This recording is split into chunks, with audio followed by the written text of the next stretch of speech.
Shu oshqozonim aynib, ko'ngil behuzur bo'ladi, og'iz qurib bo'ladi, tez yeyish bo'ladi. Shu kelib davolanib ancha yaxshi bo'ldi. Yaxshisiz. Xo'p, bu qachon boshlangan edi o'sha og'iz qurishlar, chanqab qolishlar holati? Adashmasam shu bir hafta oldin Boshlandi. Ungacha bo'lgan muddatda bilinmagan, Evet. lekin vez tashlash bo'lgan. Ozib ketish bo'lgan. Ozib ketish bo'lgan. Bugun nechinchi kunimiz? Bugun 4-chi kuni. Yaxshi. Bemorimizda qandli diabet kasalligi tashxisi qo'yilgan. Bemorimiz qandli diabet kasalligiga chalinganligini o'zi bilmagan holatda uzoq muddat yurganda o'zlarida klinika bo'lmagan. Og'iz qurish yoki tez yeyish, shunga o'xshagan bir holatlar bo'lmagan. Faqat vez tashlash bo'lgan. Faqat ozish holati kuzatilgan. Bunga beparvolik ozginagina bo'lganda, keyin o'sha bir hafta davomida oshqozonga narsa yoqmagan deb bo'lganda ko'ngil aynish, qayd qilish bo'lgan. Shuni hisobiga og'iz quryapti deb o'ylashgan. Tekshiruvlar natijasida qandli diabet kasalligi sahrimiz 14,5 ga ko'tarilib ketgan. Yoshga nisbatan juda ham baland sahr. Bu sahrda holatga qarab turib endokrinologimiz o'zlari nazoratiga olganlar. Bugun 4-kun juda ham quvvatsiz holatga kelgan edilar. Hozirgi holatlari, quvvatlari ancha yaxshilanib, ranglari ham chiroyli bo'lib yuvilib qopti. Endi повтор analizlarda bitta ko'rishimiz kerak. Lecheniyalar o'sha standartimiz bo'yicha ketyapti.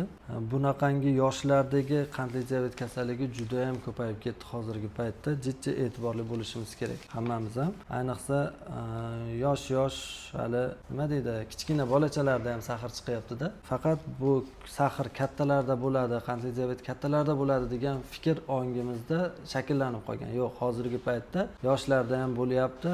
Qandaydir shunga o'xshagan bir holatlar bo'lib qolsa, tez yeyish yoki chanqash, shunga o'xshagan holatlar yoki vez tashlash, ozish, keskin ozib ketish bo'lgan holatlarda tezda shu endokrinolog maslahatini olib bir qator analiz topshirib qo'ysak maqsadga muvofiq bo'ladi, xudo xolasa. Lechenialarimizga qo'shimcha ham bo'pti shekilliga. Shunaqa bo'lishi kerak. Bu dorilar qo'shib beribdilar. Yaxshi. Kamqonlikka siydigimizda ham, hattoki siydida ham ko'payib ketganda sahr bo'ladi. Bu bunaqada aka. Hozir kecha bugun paydo bo'lib qolmaganda bu aslida. O'z doktor ham aytgandir, bu kelib chiqqan, siz kuch-quvvatingiz joyida bo'lgan, rosa nima ishlaydigan paytingiz yo'q, hozir quvvatingiz yetarli bo'lganini hisobiga sizda bilintirmaganda, siz yengib yuravergansiz. Hattoki o'sha siydigizda ham belok ko'payib ketgan, keton tanachalar ko'payib ketgani, nimada glyukoza chiqyapti. Oz miqdorda ham emas, ko'proq miqdorda chiqyapti. Endi hozir mana shu lecheniyadan keyin endi bu yog'iga nazoratni mahkam ushlashimiz kerak. O'sha dorilarni tabletkalar vaqtida olib, ichib vaqtida lecheniani olib tursak, bu qandli diabet degani bo'ldi, endi hayot tugadi degani emas. Asosiysi 50 yil, 60 yil faqat o'zingizga bog'liq. O'zingiz yaxshi qarab qilib, hali birinchi kuni kelganingizda siz ham, onangiz ham tushkunlik deydi-da. Anchagina tushkunlikka tushib qolgansizlar, yo'q, tushkunlikka tushishni keragi yo'q. Endi Xudoyim bergan mehribonchiligi deymiz, oldini olib, ehtiyotini qilib yursak bo'ldi. Har holda effekt yaxshi, ko'rinishingiz ham ancha joyiga kelib qoldi. Tushkunlikdan chiqib oldingiz, asosiysi bo'ldi. Bu yog'iga lecheniyalar zo'r qilib qo'yadi, xudo xolasa.